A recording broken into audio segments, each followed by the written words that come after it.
you.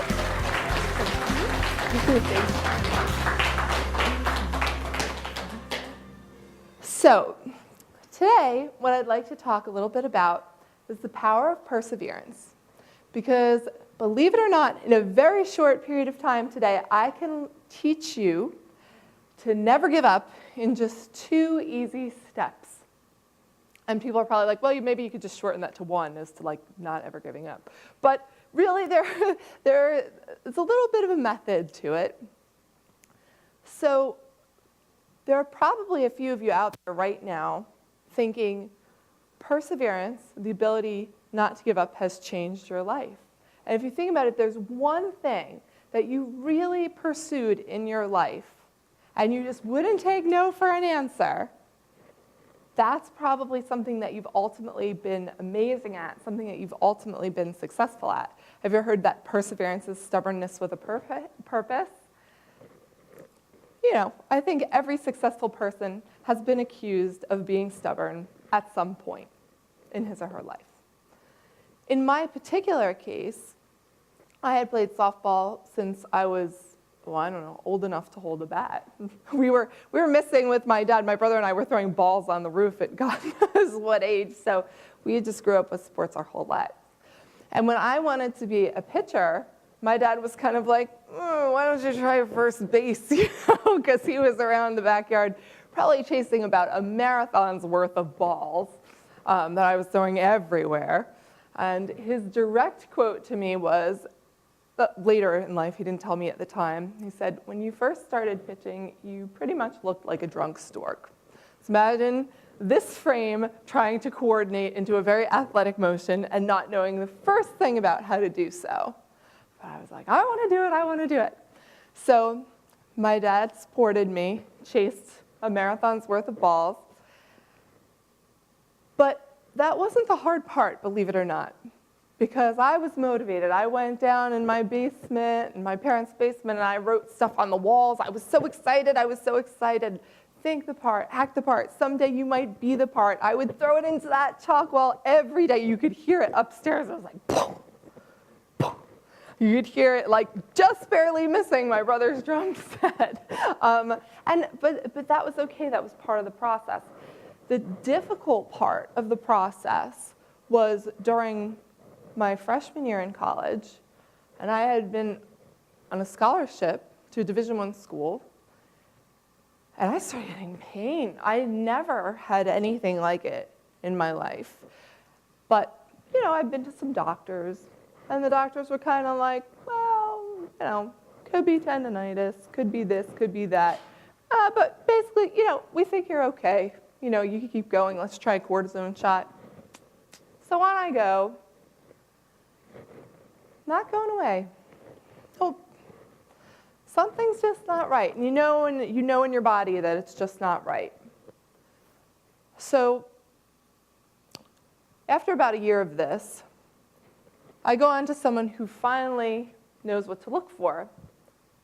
An amazing physical therapist whom I work with to this day. And I have him help athletes of mine whom I know need that extra special attention from someone who really knows what he's doing. First time I meet him, he sits down with me, examines me. I think your cartilage is torn. How long has this been going on for? And meanwhile, I had been pitching almost 2 years with it like this, because everybody's like, oh, it's fine. Nothing's wrong. And so I go on to get surgery, for which they say the recovery time is not that long, a reasonable amount of time. I figure, for the repair that will have to be done, this is a reasonable expense that I have to go through. But after surgery, what I expected to be so much easier, that was the hard part. That was the ultimate test of how much did I love this and how much did I really want to do this.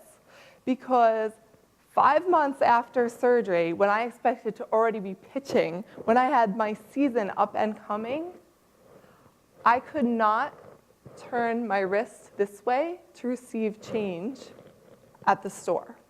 When I tried to do that, it would literally fall out, and I just felt like crying. I was like, if I can't do this, how can I throw a ball 60 plus miles an hour? And I remember sitting with one of my teammates, and I remember saying to her, I'm like, I think this is it for me. Like, I don't think I'll ever be able to be what I was prior to this. And that broke my heart. I had a whole year where I felt like I had to redefine my identity, because that was who I was. I was a pitcher. I was a writer too, and fortunately I had great roots in academia at my school. But I was a pitcher. This is all changing for me now. So I kept at it, even though I really didn't feel like there was a whole lot of hope, just because I knew that was the only thing I could do.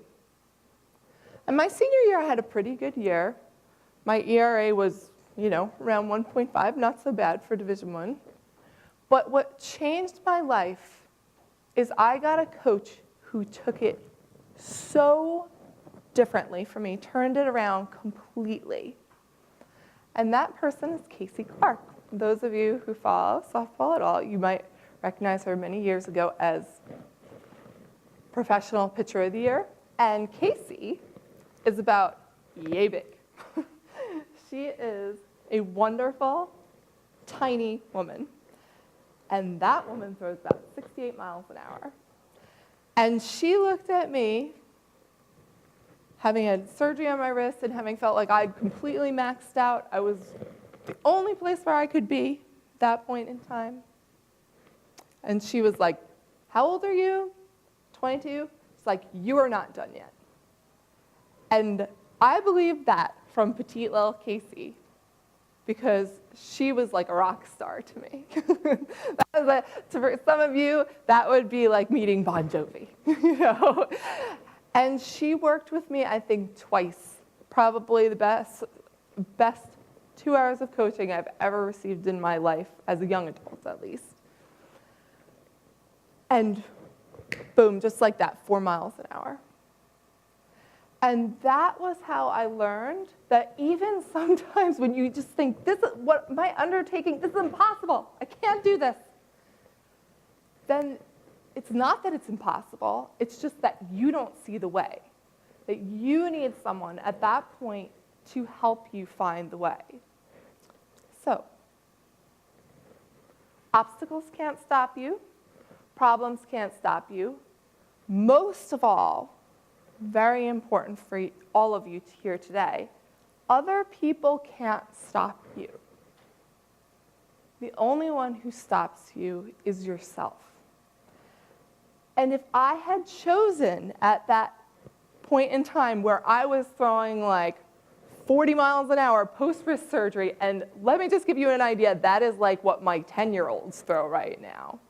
If I had decided at that point in time that I was just going to give up, that I was just going to let it all go, where would my career be right now? I am a coach specializing in pitching. Staying with it completely changed my life. So 2 easy steps to perseverance. Have your goal in sight, but not only your goal. What does that goal mean to you? When you achieve that, what is it that you will be able to accomplish that you can't do right now? Is it that you'll be able to spend more time with your family? Is it that you'll have a better sense of purpose? What does that goal mean to you? And put that goal literally in sight. My current goals, which are very lofty, I must admit, are on my refrigerator, so that every morning I have to be like, ugh, I am not doing enough to get to that point right now. And then I have to reflect on that. So you want your goals in sight, both literally but viscerally as well.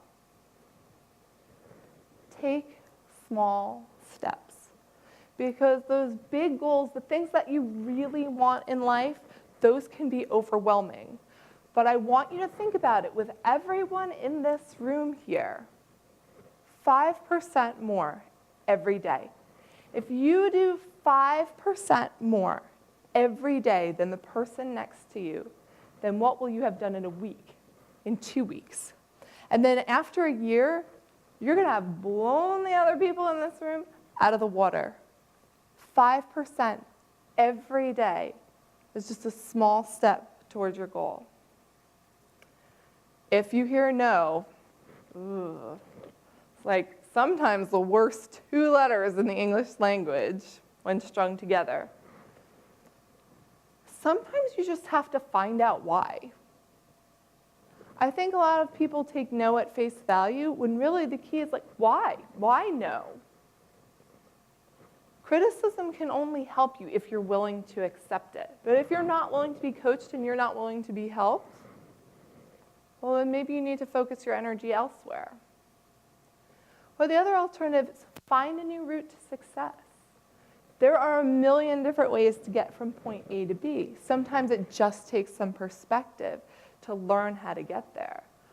I had a client come to me about a year ago, and in the time period her dad had called me panicked.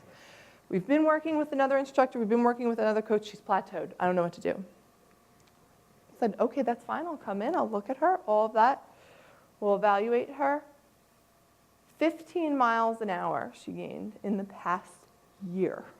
Which is crazy if you think about it, 15 miles an hour. Why? She just needed a new route, just a new route to success. Now, the thing I want to leave you with today is that the difference between failing and succeeding is often just trying one more time. So think about that. For those of you out there trying to get a book published, 99 times you've been rejected. But the 100th time, the time right when you would have quit, that's when you get your publishing deal. And if you don't think along those lines, you're going to feel defeated. But if you just keep pursuing, you can only be successful. Thank you. Thank you.